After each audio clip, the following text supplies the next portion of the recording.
اپنے ارادے کو اللہ کے ارادے میں ضم کر دو، اپنے ارادے کو اللہ کے ارادے میں فنا کر دو۔ یہ جو صوفیاء عرفاء مقام فنا ذکر کرتے ہیں، یہ تو عام شرعی حکم ہے، یہ ہر مومن کے لیے یہ حکم ہے کہ اللہ نے تمہیں ارادہ دیا ہے، لیکن یہ ارادہ اللہ کے مقابلے میں استعمال نہ کرو، اپنے ارادے کو اللہ کے ارادے میں گم کر دو۔ جس طرح امیر المومنین علیہ السلام ہے، امیر المومنین صاحب ارادہ ہیں، صاحب اختیار ہیں، لیکن عمر بھر کبھی بھی ایک مرتبہ بھی اپنا ارادہ اور اپنا اختیار امیر المومنین نے استعمال نہیں کیا، وہاں کیا جہاں اللہ کا ارادہ تھا۔ عمرو ابن عبدود کے ساتھ کہ امیر المومنین نے عمرو ابن عبدود کو جب گرا لیا اور اب مرحلہ اس کے سر کاٹنے کا تھا، تو اس نے گستاخی کی، توہین کر دی، امیر المومنین کے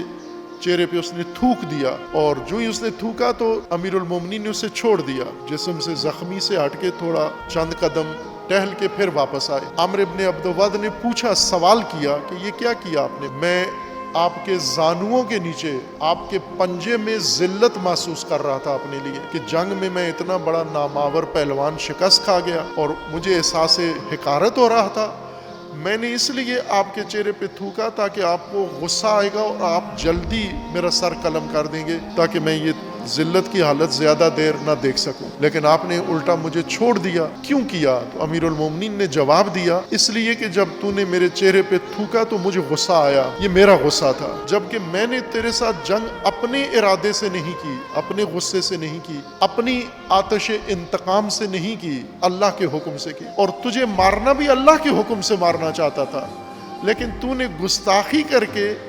اللہ کے ارادے کے ساتھ میرا ارادہ بھی بھڑکا دیا، اللہ کے حکم کے ساتھ میرا غصہ بھی تو نے بھڑکا، مخلوط ہو گیا کام۔ اب اگر تجھے اس حالت میں مارتا تو فقط اللہ کے لیے نہ ہوتا بلکہ میرا بھی انتقام کا جذبہ اس میں شامل ہوتا، اور میں نہیں چاہتا تھا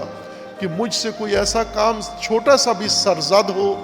جس میں میری رائے اللہ کے علاوہ میری بھی رائے شامل ہو، اللہ کا حکم فقط شامل ہو۔ یہ تسلیم ہے، اس کو کہتے ہیں مقام تسلیم۔ جس طرح قرآن نے فرمایا ہے رسول اللہ کو، اے رسول دیکھے ہیں لوگ جنہوں نے دین کو لعب اور دین کو لہو اور دین کو تمسخر اور بازیچہ بنا لیا ہے، دیکھیں ایسے لوگ، بھلے ہم ہی ہیں وہ لوگ جنہوں نے دین کو مسخرہ بنا لیا ہے، جنہوں نے دین کو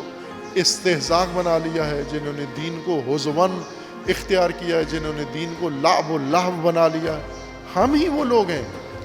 جنہوں نے دین کو بالکل اپنے لیے ایک بازیچہ بنا لیا ہے، اپنی خواہشات، اپنے مقاصد، اپنی لالچیں، اپنے خوف کو دین کا نام دیا ہوا ہے، دین کا کام ہو رہا ہے، اپنے لیے کر رہے ہو، آپ اپنے خاندان کے لیے کر رہے ہو، اپنے گروہ کے لیے کر رہے ہو، اپنی ذات کے لیے کر رہے ہو،